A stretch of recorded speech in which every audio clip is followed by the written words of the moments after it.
ပြီးခဲ့တဲ့ရက်ပိုင်းကမန္တလေးမြို့အနီးမှာပြင်းအား9.9အဆင့်ရှိငလျင်တစ်ခုလှုပ်ခဲ့ပါတယ်။စိတ်ကူးမမြင်နိုင်သောပျက်စီးမှုလမ်းကြောင်းကိုခြံထားခဲ့သည်ယနေ့နံနက်အထိတေဆုံးသူ1600ကျော်ရှိပြီးလူ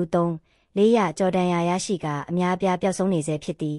ရက်ကွက်တစ်ခုလုံးပြိုပျက်သွားပါပြီ။အိမ်များကျောင်းများဆေးရုံများစက္ကန့်ပိုင်းအတွင်းပျောက်သွားစီးပွားရေးဆုံးရှုံးမှုသည်ဒေါ်လာဘီလီယံပေါင်းများစွာအထိရှိလာနိုင်သည်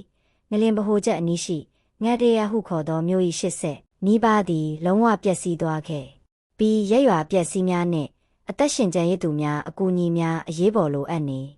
ယခုလည်းမိသားစုများသည်အပျက်စီးများအောက်တွင်သူတို့ချစ်ရသူအသက်ရှင်နေသေးသည်ဟုမျှော်လင့်ဆောင်စားနေကြသည်အသက်ရှင်ကျန်ရစ်သူများပြားသည်ကွန်ကရစ်နှင့်တံမဏိများဖြင့်ပြိုကျနေသောအဆောက်အုံများအောက်တွင်ပိတ်မိနေဆဲဖြစ်သည်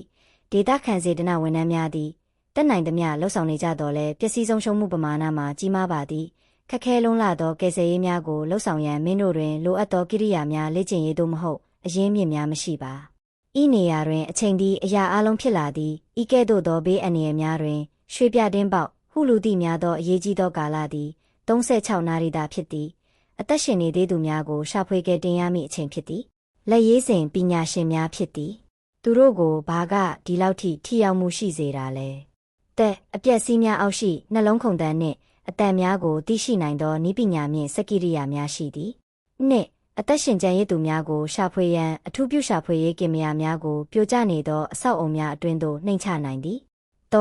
မင်းတို့အဖွဲ့တွင်တိစောက်ပုံဆိုင်ရာအင်ဂျင်နီယာများဆေးဝါးများနှင့်လေ့ကျင့်ထားသောကယ်ဆယ်ရေးခွေးများပါဝင်သည်ပျောက်ဆုံးသွားသူများကိုလက်လန်းမီရန်ကွန်ကရစ်နှင့်တံမဏိများဖြင့်ဖျက်တောက်နိုင်သည်အရေးအကြီးဆုံးကတော့သူတို့ဟာမြ мян ဆန်ဆန်ဂယုတစိုက်နဲ့ဂယုနာနဲ့အလုပ်လုပ်တတ်ဖို့လေ့ကျင့်ပေးတယ်။အကူအညီတုံ့ပြန်ရေးအဖွဲ့အခြားရေးကြီးသောတို့ကအရင်းမြစ်တစ်ခုဖြစ်သည်ကအဖွဲ့များသည်အရေးပေါ်ဆေးကုသရေးရေတန့်အမိုးကာနှင့်ထောက်ပံ့ရေးပစ္စည်းများပံ့ပိုးပေးသည်မင်းတို့သည်တဘာဝဘေးအန္တရာယ်ကြရောက်ပြီးနောက်ပထမရက်အနည်းငယ်အတွင်းရက်ရွာများကိုတည်ငြိမ်အောင်ကူညီဆောင်ရွက်ပေးသည်မင်းတို့၏ပံ့ပိုးကူညီမှုသည်ယခုအခါအသက်များကိုကယ်တင်ရုံသာမကမြန်မာနိုင်ငံပြန်လည်ထူထောင်ရေးခရီးရှည်ကိုစတင်နိုင်ရန်လည်းအရေးကြီးပါသည်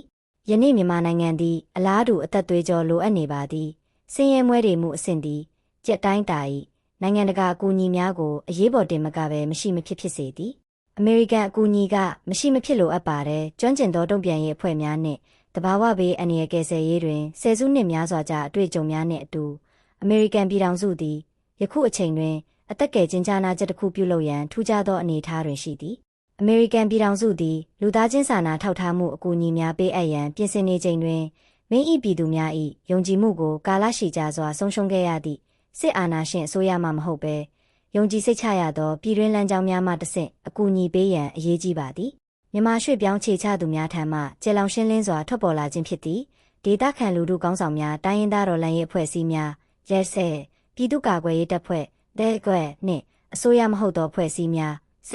တို့သည်အစားအသောက်ဆေးဝါးကုသမှုနှင့်ဘေးသင့်ဒေသများတွင်အမိုးကာများပို့ဆောင်ပေးနေပြီဖြစ်သည်မလိုအပ်သောကုန်ကျစရိတ်များနှင့်အကျင့်ပြတ်ချစားမှုတို့ကိုလျော့နည်းစေပြီးလိုအပ်သောလူတဦးချင်းထံအကူအညီများပေးဖို့ရာတွင်ထိရောက်မှုမြင့်တင်ပေးမည်ဖြစ်သည်အခုတော့ဆန္ဒရှိဖို့လိုပါတယ်